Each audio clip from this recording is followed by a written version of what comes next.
Bonjour à tous et à toutes, bonjour les loulous et les loulous, bienvenue à la Tour des Anges. Nous allons faire le Dictio, Songe de Lune et bien entendu Contes et légendes du pays d'Irlande. Voilà, donc on va commencer par le petit Dictio. Alors, là ça va être les clémentines et coquelicots. Ah, des fruits et des fleurs. Super. Clémentine, C-L-E accent aigu, M-E-N-T-I-N-E.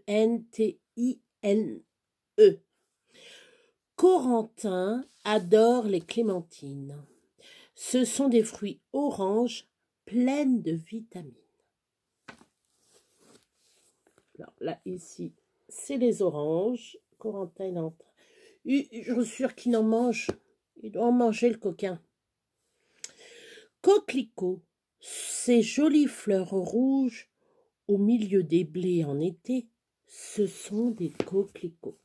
Les coquelicots, c'est très beau. On peut faire même une poupée avec. On m'a appris à faire une petite poupée avec des coquelicots. Là, le milieu, c'est la tête. Vous voyez le milieu, là, ici, c'est la tête. Et ça, c'est sa robe. C'est très facile à faire. Mais il faut en trouver. Hein, voilà. Et ça fait une jolie petite poupée avec les bras et la tige. C'est rigolo. Voilà. Toute petite, je m'amusais à faire ça. Ou avec des pâquerettes. Avec les pâquerettes, vous pouvez faire des colliers, des rubans pour la tête et des colliers. Ou même des bracelets. Mais ça, j'ai jamais pu faire réellement comment le faire. Ah, j'ai oublié de vous dire. Nous sommes le 9 mai. Oui, on est le 9 mai. Un petit soldat. Sur la route, un petit soldat s'en allait marcher au pas. Et est-ce que c'est à la guerre qu'il s'en va à l'allure fière? Vous pouvez être sûr que non, car c'est un soldat en plomb. Voilà. Et demain, ça sera l'oiseau de printemps. Voilà les enfants. Hop! On va passer aux choses sérieuses. Les contes et légendes.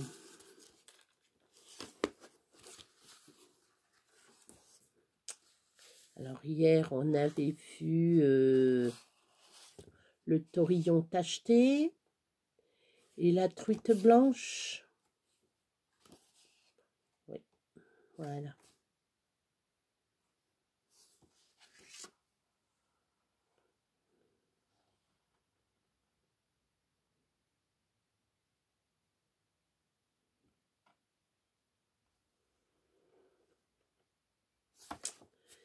Là, nous allons parler l'âme de la comtesse Kathleen.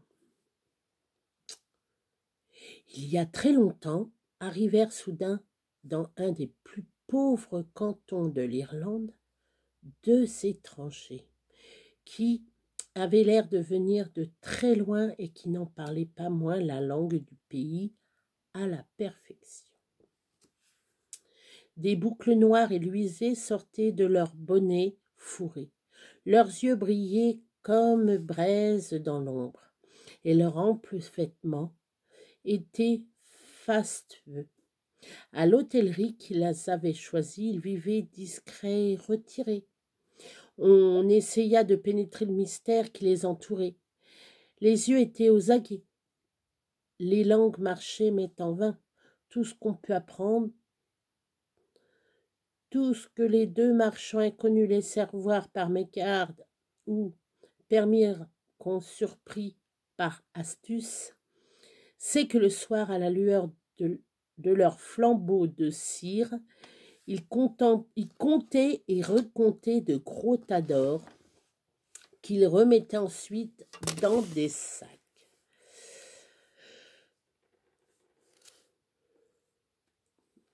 Avant de dormir, ils replaçaient les bourses de peau de chèvre en leur coffre de voyage.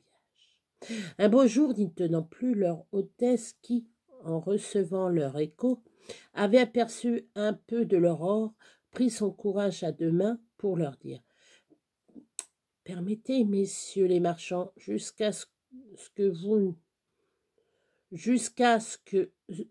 ce jour, vous ne semblez trafiquer mis. Ce pays n'est guère votre affaire. La lande a plus de galets que le boulanger de galettes. Les cochons sont noirs et maigres. Excusez-moi. Les paysans aussi efflanqués que bourse plate. Peut-être que vous êtes venus non pour faire commerce, mais pour répandre ici votre bonne œuvre. Alors, bon courage, car point vous ne chômerez. » « Bravotesse, » répondit l'aîné, dont la barbiche de chais s'argentait de poils gris. « Nous commencions justement à nous dire que beaucoup de ces gens n'avaient pas grand-chose à se mettre sous la dent. Si seulement vous vouliez nous aider à séparer les pauvres honteux des effrontés imposteurs, nous leur ouvrirons volontiers notre escarcelle. » Pardon. Dès le lendemain, tout le bourg savait la nouvelle. En 2 jours, il y avait fait le tour du canton. À la porte de l'hôtellerie parurent 2 ou 3 groupes qui se glissaient, d'abord le long des murs, puis ce fut une longue file qui s'enhardit et s'élargit en foule. Un à un, de l'aube au soir, ils passaient dans la chambre des 2 marchands. Le premier quémandeur comprit, la gorge un peu serrée, qu'il recruterait des âmes pour le démon. Au contraire des sergents d'armes, il ne prisait pas le client d'après sa taille haute ou sa bonne mine, mais leur trébuchet secret pesait aussitôt les âmes. Les prix variaient. Pour celles des gens âgés, hommes ou femmes, ils ne donnaient que 30 deniers d'or pour une dîme de plus. Pas une dîme de plus. Un truand de 50 ans valait encore 50 doublons, même somme la matrone du même âge, s'il lui restait face de beauté, mais le prix était double si elle n'avait sur les traits que laideur. Jeunes bacheliers, surtout jantes pucelles, atteignaient des prix les plus élevés. Les plus fraîches et les plus pures fleurs ne sont-elles pas les plus chères? Au château voisin vivait en ce temps-là une jeune fille noble, si simple avec tous que tout n'avait qu'un nom pour elle, la comtesse Kathleen. Ils l'idolâtraient car elle était leur bonne dame et providence. Quand elle apprit le sombre négoce des 2 trafiquants qui profitaient de la misère des pauvres gens pour voler leur âme, dans le sein d'Abraham, elle frappa dans ses mains pour appeler son intendant. « Patrice, lui dit-elle, combien y a-t-il de pièces d'or en mes coffres? 100 000, madame. Et combien de bijoux? Je n'en sais pas le nombre, madame, mais ils valent réunis tout autant de votre or. Et quelle est la valeur des terres, des tourbières, des forêts et des châteaux? Doublez, madame, la valeur des 2 autres lots. Bon, vendez tout. Patrice, tout ce qui n'est pas l'or, et apportez au plus court la somme ainsi trouvée. Je ne veux garder que ce manoir, la ferme et la lande attenante. 3 jours s'étaient à peine écoulés que Patrice avait exécuté les ordres de la comtesse Kathleen, et qu'il se mit au devoir de distribuer toute cette richesse aux pauvres suivant leurs besoins qu'elle connaissait bien. Du même coup, baissa la clientèle des 2 mécréants, tapis dans l'angle de leur chambre comme 2 araignées impies. Bientôt, plus une seule moucherolle d'âme ne vint se prendre dans leur toile, ce qu'il ne fit point l'affaire du mauvais qui les avait à sa solde. Ayant soudoyé un des valets du manoir, ils y pénétrèrent sur le coup de minuit et raflèrent tout ce qui restait au coffre de la noble dame. Si Kathleen avait pu faire le signe de la croix, nul doute qu'elle ne les eût mis en fuite. Mais les astucieux suppas de Lucifer, quand il l'avait surpris, avaient lié ses bras et son corps, et elle fut impuissante à empêcher sa ruine, autrement dit, la perte de tout son peuple. Ses beaux yeux perses, fixés, et le méfait démoniaque est resté agrandi d'horreur et tout sec. En dedans coulaient ses pleurs pour les âmes en péril. Elle savait que le roi des terres de l'Ouest, avisé par elle, avait envoyé 6 vassaux pleins de gruaux d'avoine pour sauver la province de la disette et de la mort. Mais les vents étaient contraires et la flotte qui apportait le salut ne pourrait atterrir avant 12 longs jours. Comment éviter que d'ici là Satan, l'insatiable, s'engraissât de bonnes et braves âmes irlandaises nées pour un autre sort. De jour et de nuit, elle passa dans le deuil, usant ses beaux yeux à pleurer, meurtrissant la pulpe liliale de sa poitrine en caressant de désespoir les rails du soleil doré qui faisait sa chevelure. Elle alla trouver les trafiquants d'armes. Vous achetez des âmes? Oui, quelques-uns encore, malgré vos efforts, saintes aux yeux d'aigle marine. Je viens vous proposer un marché. Nous vous écoutons parler. J'ai une âme à vendre, mais Dieu la voulant, sa valeur est grande. Que nous importe si elle est précieuse aux yeux de notre maître? L'âme est un diamant qui vaut par la pureté de son eau. Laquelle est-ce? Laquelle est-ce? C'est la mienne, répondit princesse Kathleen. La comtesse Kathleen. C'est pas la princesse, la comtesse. Les 2 émissaires ne purent réprimer un mouvement de joie. Leurs griffes se crispèrent sous leurs gants de cuir, leurs yeux brasillèrent, l'âme transparente, limpide comme l'eau de roche de la Vierge charitable était pour eux une acquisition sans prix. Belle dame, et combien en demandez-vous? 150 000 ducats. Conclu, dirent vite les trafiquants. Et ils tendirent à Kathleen un velin scellé de cire noire. Elle le signa d'une main frissonnante et ils lui comptèrent la somme. Aussitôt rentrée, elle tendit l'argent à l'entendant. Tiens, Patrice, cours vite distribuer aux paysans en commençant par les plus besogneux. Avec cela, ils pourront attendre les 10 jours qui restent avant l'arrivée du bateau du roi. Ainsi, pas une de leurs âmes ne sera livrée aux démons. Alors elle s'enferma dans sa chambre en donna l'ordre que personne ne vint la déranger. Au bout de 3 jours, on entra chez elle pour ne plus trouver que son corps raide et froid. Elle était morte de douleur. La vente de cette âme, d'une si pure et si parfaite charité, le Seigneur l'annula, car lui, qui sonde les reins et les consciences, savait que la comtesse Kathleen n'y avait consenti que pour assurer le salut de centaines et de centaines d'autres âmes. Voilà. Très belle histoire. On voit la bonté de donner son âme au diable, malgré qu'on adore Dieu, pour sauver d'autres âmes. C'est très joli. Alors, une autre histoire, je vais vous conter. Aristote et les 3 fils du fermier.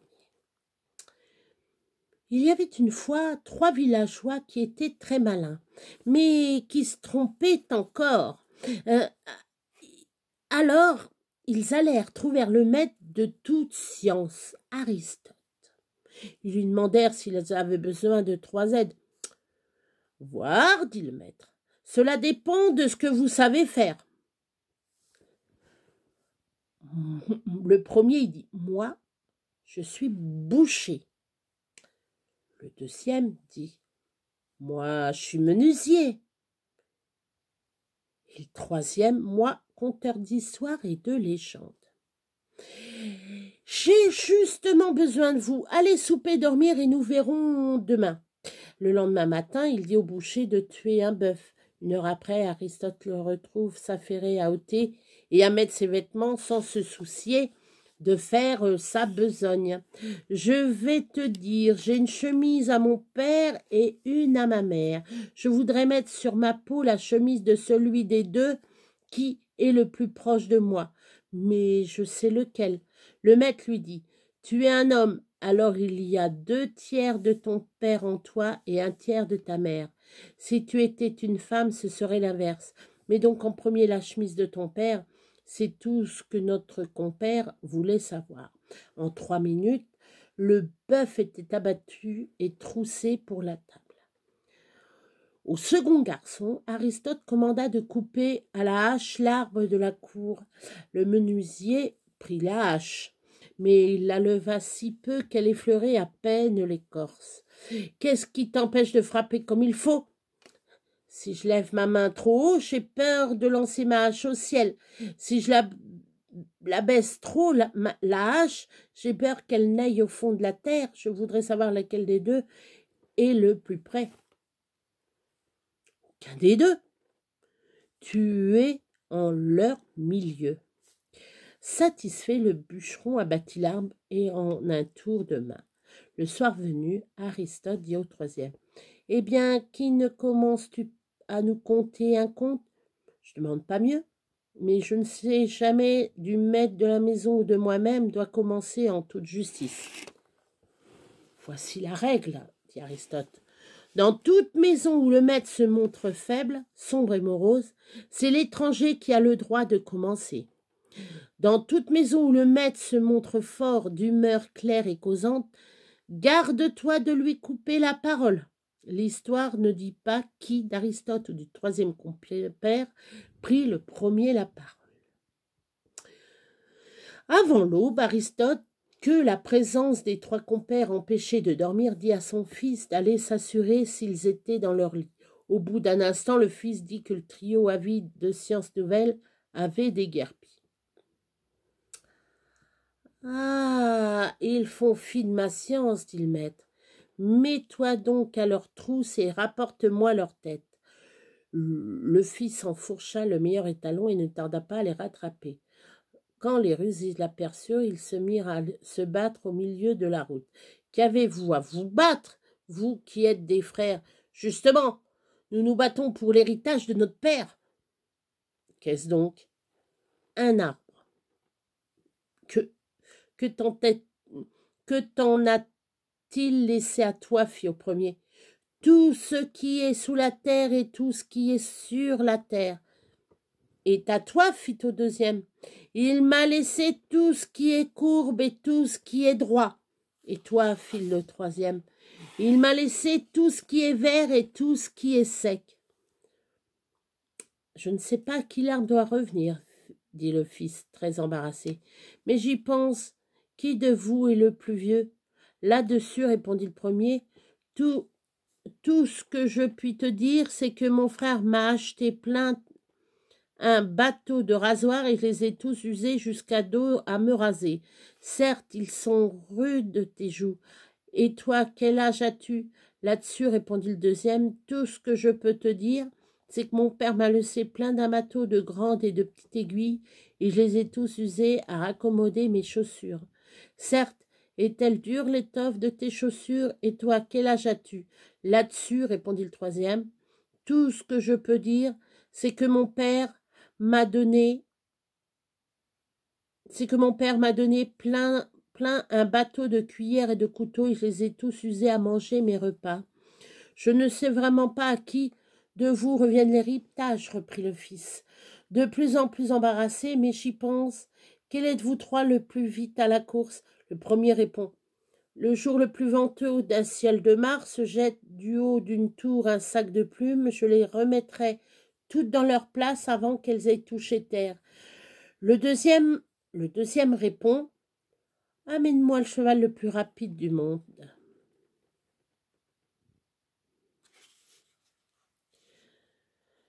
et je le ferai, et je le ferrerai entre le moment où il se lève et celui où il pose son sabot. Le troisième répondit.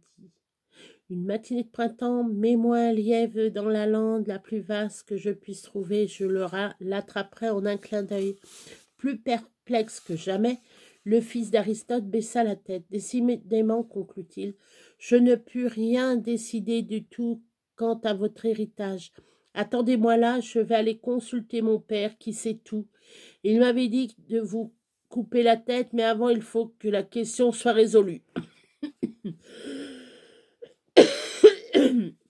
L'histoire ne dit pas quelle fut la réponse du maître, mais il est probable que les trois compères courent encore. Les petits malins, c'est des petits malins. Voilà, c'est des petits malins. Oui, oui. Alors, là, ici, il y a une photo. C'est l'histoire que je vais vous conter juste après. Là, c'est un vieillard avec un jeune homme. Alors là, il y a le vieillard. Là, il y a un jeune homme avec un faucon et le cheval noir. Et dessous, il y a marqué « Fils de roi, je voudrais voir si tu sais jouer aussi bien que chanter. » Le titre de l'histoire, c'est « Le roi du désert noir ». Pardon. Je vais vous lire la troisième histoire et la dernière. Le roi du désert noir. Sur le point, mon faucon, mon chien sur mes talons. C'est une petite phrase avant l'histoire. Je vous conte l'histoire. Un beau matin, sortit sur son cheval noir le fils unique du roi de Connacht. Il était d'humeur indépendant et volontaire, un vrai sauvageon.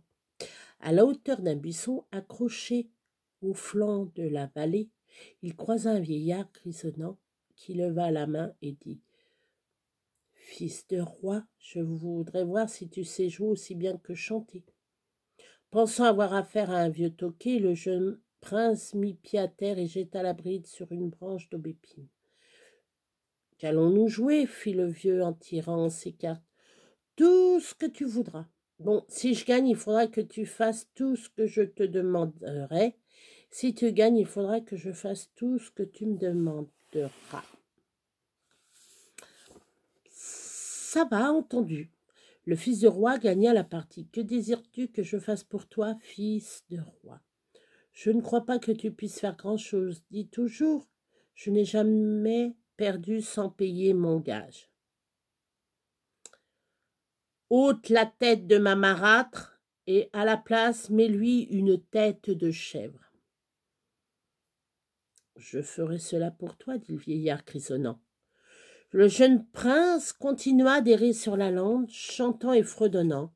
Il rentra au château, il n'entendit partout que rire étouffé et gémissements. Un sorcier était venu qui avait mué la tête de la reine en tête de chèvre. « Par ma main !» s'écrie le jeune prince, « j'aurais bien voulu être là, il aurait eu affaire à moi. » Le roi, fort chagrin, envoya quérir le druide aveugle, son conseiller, qui avoua que sa sagesse était en défaut. Le prince ne broncha mis, et le lendemain, tout fredonnant. Sur le point, mon faucon, mon chien sur mes talons. Il sortit à son habitude son beau cheval noir. À la hauteur du buisson accroché au penchant de la combe, il retrouva le vieillard grisonnant qui lui proposa une deuxième partie aux mêmes conditions. « Ça va, dit le prince, entendu. » Cette fois, le vieillard grisonnant gagna la partie. Quand l'autre lui demanda quel était le gage opposé. « Je suis le roi du désert noir. D'ici 1 an et 1 jour, tu devras découvrir ma demeure royale. Sinon, c'est moi qui t'irai trouver et tu perdras la vie. » Le jeune prince rentra sur son cheval noir, mais cette fois sans chanter. Le roi remarqua sa tristesse et était affligé de l'accident survenu à la reine. Il le fut Il le fut 7 fois plus de la tristesse de son fils, ce que, voyant le prince, lui raconta toute son aventure. Le druide aveugle, consulté, ne sut pas dire où demeurait le roi du désert noir. Au bout de la semaine, la reine reprit sa tête naturelle, mais eut la faiblesse de lui dire de quel magicien elle avait été victime. Elle entra dans une violente colère contre son beau-fils et lui donna ce doux congé. Ne reviens jamais mort ou vif. Le lundi matin, le jeune prince dit adieu à son père, boucla sur son dos son sac de voyage, enfourcha son beau cheval noir et partit. Sur le poing, son faucon, son chien sur ses talons, mais il n'avait plus le même fredon sur les lèvres. La nuit tombée, ne trouvant aucun toit à la ronde, il avisa un bois à la main gauche et s'assit au pied d'un gros chêne. Il ouvrit son sac à provisions quand il vit un grand aigle s'abattre à côté de lui. « Ton père, ô fils de roi, est mon ami. Il m'a dit ta quête et ton angoisse. Faisons marcher. Donne-moi ton cheval pour nourrir mes 4 aiglons qui ont faim. Et moi, je te porterai plus loin que ne l'aurait fait ton cheval. Et peut-être vers celui que tu cherches. J'ai gros cœur de me séparer de mon beau cheval noir, mais comme c'est pour tes petits affamés, je le fais volontiers. Cela vient d'un bon cœur, je te retrouverai demain matin au point du jour. » Il ouvrit tout large ses serres immenses. Il les referma sur l'ombre du cheval et l'emporta, les 4 pattes pendantes comme il eût fait d'un agneau. Le lendemain, l'œil du soleil affleurait à peine à la barrière des monts, que, dans un bruit d'ailes, l'aigle atterrit, disant « Nous avons beaucoup d'air à boire aujourd'hui, endosse ton sac et saute sur mon dos. Hélas, il va falloir me séparer de mon chien et de mon faucon. Ne te fais pas de chagrin, ils seront ici et à t'attendre quand tu reviendras. » Il sauta sur le dos emplumé et les voilà volant au-dessus des combles, des collines, des bois et des lacs. Puis on se lança sur la mer sans rivage. Au déclin du jour, l'aigle prit terre au milieu d'un vaste désert. Sur la piste à la main droite,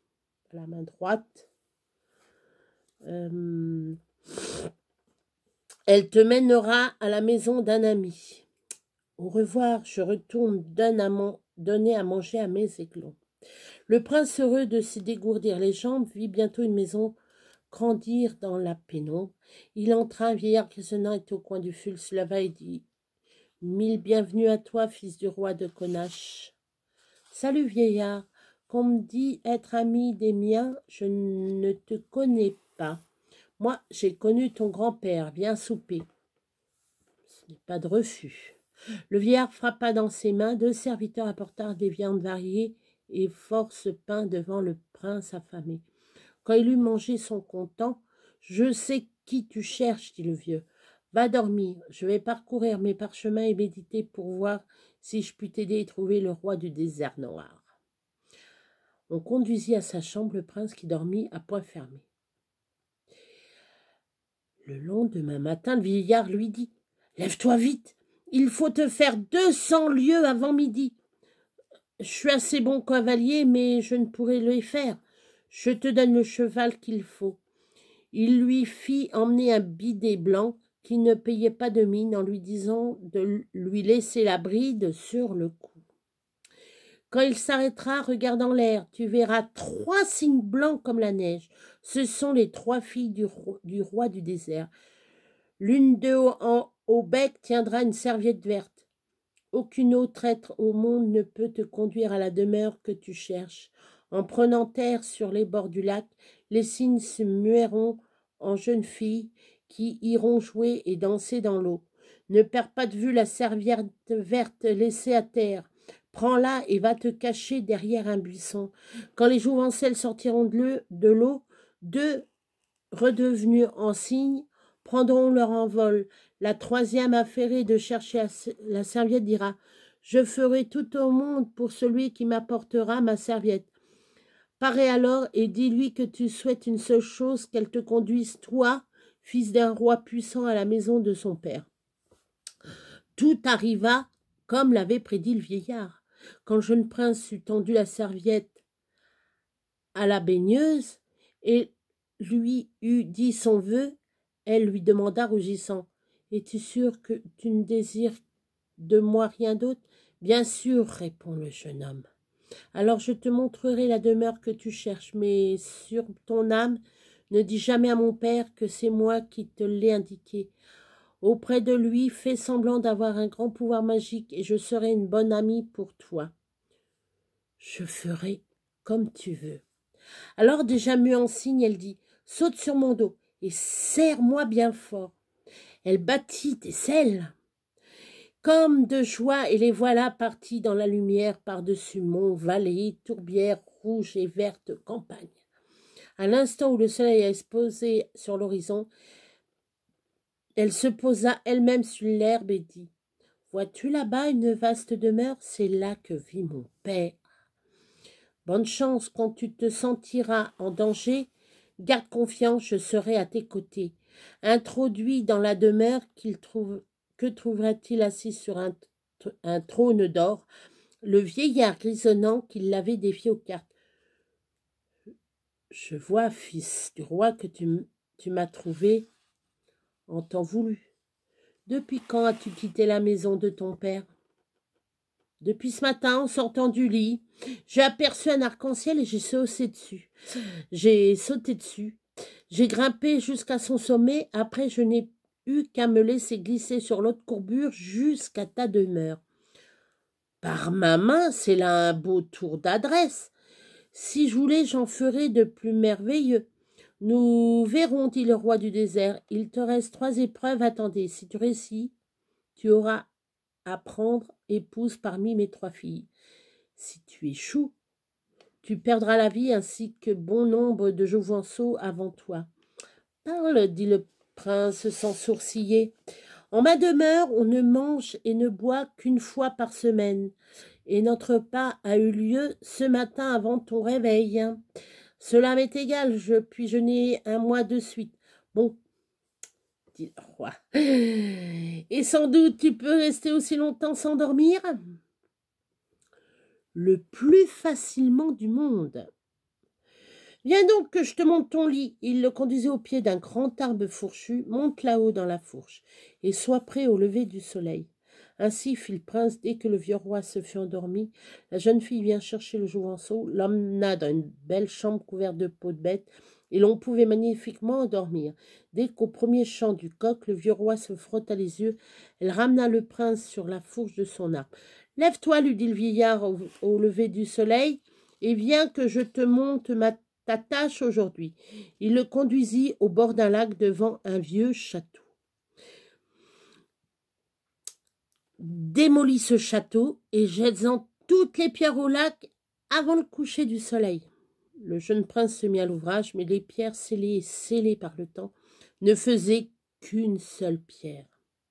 Il s'assit sur la noire poterne, la tête entre les 2 poings pour réfléchir. Une fraîche petite main bientôt vient lui relever le front, et la douce voix de son ami demanda « Quelle est à cause de ton chagrin ?»